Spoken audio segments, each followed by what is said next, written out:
Eu acho particularmente, pelo menos eu adotava essa regra, quando o presidente da Câmara dos Deputados, quando o presidente da República, né, eu adotava a regra de acompanhar o panorama diplomático do Brasil. O panorama diplomático do Brasil sempre foi, primeiro, pelo multilateralismo, ou seja, você se dá bem com todos os países. Em segundo lugar, no episódio Israel-Palestina, a posição tradicional do Brasil é propor a paz, e a paz se consegue pela criação dos dois estados. Acho que, na verdade, eu pelo menos tomava essa cautela todas as vezes que vinha falar aqui na ONU ou em conferências internacionais. Eu dizia, olha, o problema na Israel e Palestina é cumprir a resolução de 1948, que determinou a criação de dois estados. Podia criar os dois estados. Eu penso que se pode atingir a paz. Acho que deve se caminhar por aí. Veja bem, eu acho que para o presidente pedir desculpas, eu acho que é um certo exagero. Mas o que ele poderia ter feito, aqui vai o palpite, né? Ele poderia ter feito, logo em seguida, quando repercutiu negativamente, ele deveria vir a público e dizer, olha, eu fui mal interpretado.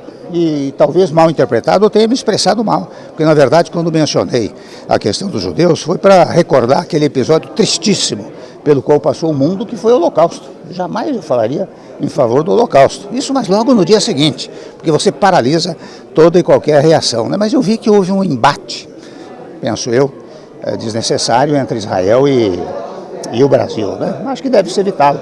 E ainda é tempo da diplomacia brasileira, né, dizer, olha, foi mal expressado, foi mal interpretado, mas todo o respeito e toda a tristeza por aquele evento tão trágico como foi o Holocausto. Eu acho o seguinte, vocês sabem, quando eu estive presidindo o Mercosul, logo depois do presidente Macri, né, evidentemente não se admitia naquela oportunidade o ingresso da Venezuela no Mercosul, em face do fato de se entender que não havia democracia lá. Se o presidente Maduro, neste momento, fizer eleições livres, democráticas, etc., acho que pode-se restabelecer a democracia no país. O Brasil e outros países foram vítimas desses episódios, né? Vocês veem quantos venezuelanos vieram para o Brasil e para outros países da América Latina. Eu torço que haja eleições livres,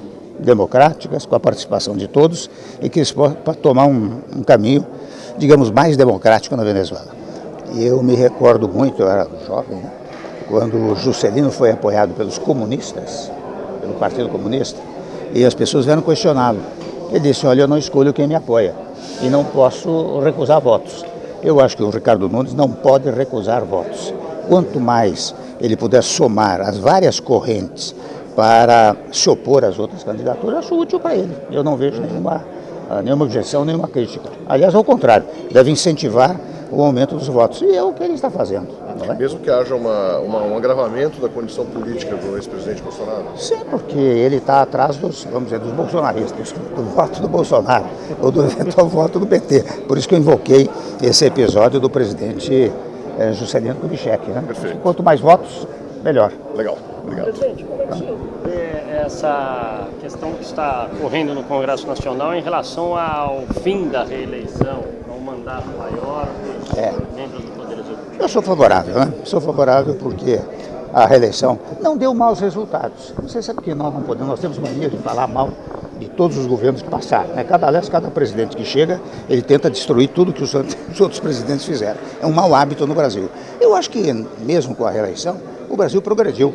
Você pega de 1988, da Constituição até hoje, o Brasil teve um progresso extraordinário, ainda com muitos problemas, mas com progresso. Mas a esta altura, e a realidade vai se contrapondo a realidades anteriores, né? Eu acho que hoje é útil eliminar a reeleição. Claro, com aumento de mandato para 5 ou 6 anos, né? Porque 4 anos também é muito pouco para o mandato presidencial, mas com o fim da reeleição. E eu digo isso porque eu percebo que todo presidente que chega ao poder, ele já está de olho na reeleição. Então ele não quer mexer em temas polêmicos. Por exemplo, como eu não ia para a reeleição, eu fiz a reforma trabalhista no Brasil, levei adiante a reforma da Previdência, reduzi a inflação, reduzi juros, combati a história das estatais, que passaram a ter lucro depois do meu governo. Então é perigoso. O presidente chega, ele está pensando na reeleição, não vai mexer em vespeiro, não é? Quando ele não tem reeleição, ele mexe nos temas fundamentais para o país, não é? Agora, o senhor acha que há clima para aprovar isso no Congresso hoje? Eu acho que começa a se formar um clima. Você sabe, Denise, quanto mais se fala num determinado tema, num dado momento ele ganha uma tal valoração, uma valorização de tal monta, né, que se transforma em norma. No Brasil tem sido assim. Não é improvável que isso venha a acontecer. Embora para o meu paladar político ideal, essa seria a grande reforma política, que seria estabelecer o semipresidencialismo do país. Né? Pois é, mas nós já não estamos vivendo no semipresidencialismo. De fato, mas não na realidade. Né? Você veja, eu mesmo comecei isso no meu governo. Porque também no presidencialismo você precisa do Congresso Nacional. Você não pode governar sem o Congresso. Você, presidente, manda projetos de lei, de emenda constitucional, edita medidas provisórias, precisa vê-las convertidas em lei. Então você precisa do Congresso Nacional, não é? Porque nós temos sempre a mania de achar que o presidente pode tudo. Não pode. Quem governa o país é o executivo mais o legislativo. Na verdade é isso. Então eu acho que este é outro tema que é interessante. Houve uma grande movimentação na legislatura anterior, com o Samuel Moreira, era o relator, né? Mas eu percebo que o presidente Lira, desarquivou esse projeto, né? Mas que está na pauta.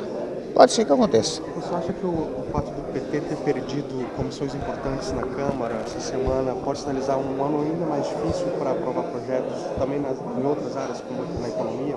Eu acho que depende do diálogo, né?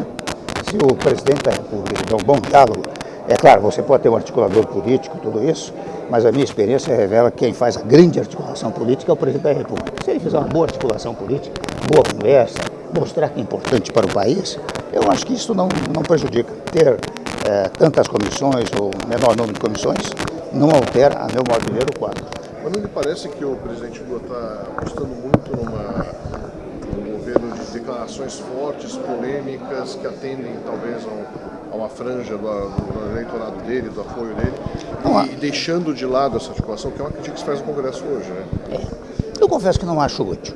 É que para a minha fala permanente, né, como a Constituição determina a pacificação tanto no plano interno como internacional, eu sempre prego palavras moderadas. Né? Aliás, era do meu feitio. Né? Eu tinha palavras moderadas, não sei se lembra, da grande oposição política e institucional que eu tinha, mas eu jamais agredia ninguém. Eu acho que o Brasil precisa de paz, de tranquilidade. Precisa de um discurso como o discurso, estou invocando novamente o presidente Juscelino, quando houve aquele episódio de Jacareacanga e Aragarças, né? Depois de eliminado a sedição, ele fez um discurso para a nação dizendo, olha, o país precisa de paz, nós vamos anistiar todo mundo, anistiar aquele pessoal fez o movimento sedicioso, né? Porque o Brasil precisa de tranquilidade, eu acho que isso é fundamental. O senhor acha que para tem o país. Tem que ter anistia para o 8 de janeiro? Então? Isso já não sei dizer, porque é uma questão do Congresso Nacional. O Congresso deve examinar, mas de qualquer maneira está havendo um processo regular. Você veja que todos eles estão sendo objeto de processo penal, né? Processo penal, processo regular, e, portanto, quando há condenação é porque houve a tramitação regular do processo.